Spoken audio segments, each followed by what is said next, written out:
Well, in today's Hollywood happenings, we take a little football, sprinkle in lots of Kevin Costner, and we have a recipe for an epic sports movie. Our entertainment reporter Jim Ferguson joins to us talk about, I can't talk, but so you talk, Jim, about draft day. Sally, I always love talking movies. Me too. With you. And how can I tell our audience that draft day, it's better than Moneyball? I was going to ask. Even though the whole idea is behind the scenes of the NFL, National Football League. And wheeling and dealing and buying players. Let me say this. It's the best movie of the year so far. It's very early. Wow. I know. But up to now, it's the very best movie. And you do not have to like football to enjoy this movie. Without a doubt, it's Kevin Costner's best performance ever. But let me tell you about the two people I'm going to talk to right now. Okay. Terry Crews, he does all the Marlon Wayans movies. He's in Everybody Loves Chris. He was an NFL football player for 6 years. He's just a great guy. He and Arian Foster, who's the running back for the Houston Texans and one of the best football players in the NFL today, they are together. They play father-son. He's supposed to be the Jimmy Brown character with his son who wants to play for Brown. Here they are. You were at the 2009 draft day? No. Were you there? No, I was not there. You weren't there? I was in Arizona, hoping to be there.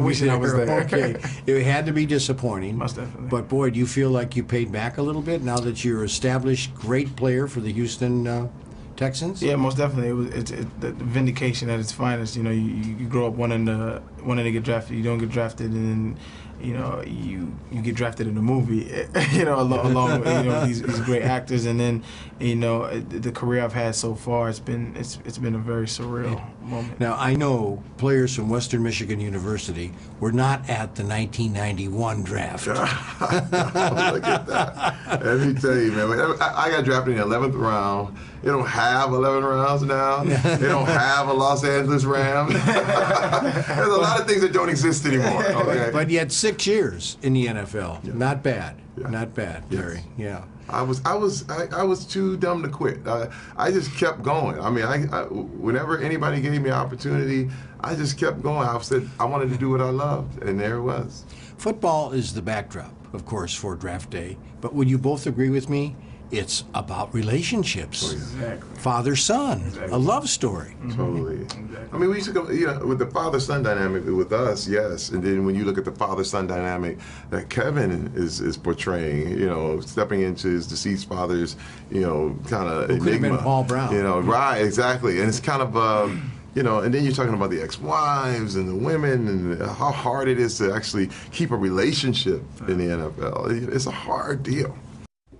Interesting. Yeah, I'm glad they talked about relationships, yeah. Now, a movie that came out, made a ton of money, and it's just being released this week, The Hobbit, The Desolation of Smaug. And Martin Freeman is Bilbo Baggins again, and he goes on a journey looking for their homeland. Of course, Gandalf the Grey will lead them, and it's an adventure. It's wonderful. It'll do very well on DVD, I'm sure. But here's Martin Freeman. And the bells. The tales and songs fall utterly short of your enormity, O Smaug, the stupendous. Why do you think your character, Bilbo Baggins, decided to continue this very dangerous journey? I think once he's on the road, well, because you see that decision that he makes in the first film, where he's absolutely resistant to the idea, then he sleeps on it, comes down, finds his house empty, and thinks, if I don't get on this boat, it will never dock again, and goes out and lives for the first time, you know, has an adventure. By the time we join him in for The Desolation, I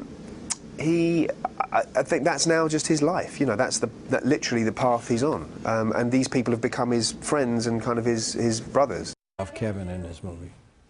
All right. Well, that is coming out on DVD, and that won a Best Oscar for Sound. Yes, it did, and nominated for a lot of visual effects. Friday, big day for draft day, which is real draft day is coming up, you know, in a few weeks. Right. Yeah, that's why they released it now, of course. But we have Kevin Costner will be here, along with Jennifer Gardner, who plays his love interest and the secretary of the Cleveland Browns. Ooh, okay. Well, we look forward to that. Yeah. And to seeing you again.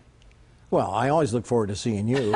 As Kevin Costner will tell you, he looks forward to coming to Tucson. He loves it here. Oh, nice. All right. Thank you very much, Jim. Thank you, Sally. And right now, Jim has given us Hansel and Gretel Witch Hunters, the unrated cut on Blu-ray, DVD, and digital pack to give away. To win this date night movie, just head to our website, TucsonMorningBlend.com, and click on the contest page. Well, now let's learn about some must-haves for the whole family with a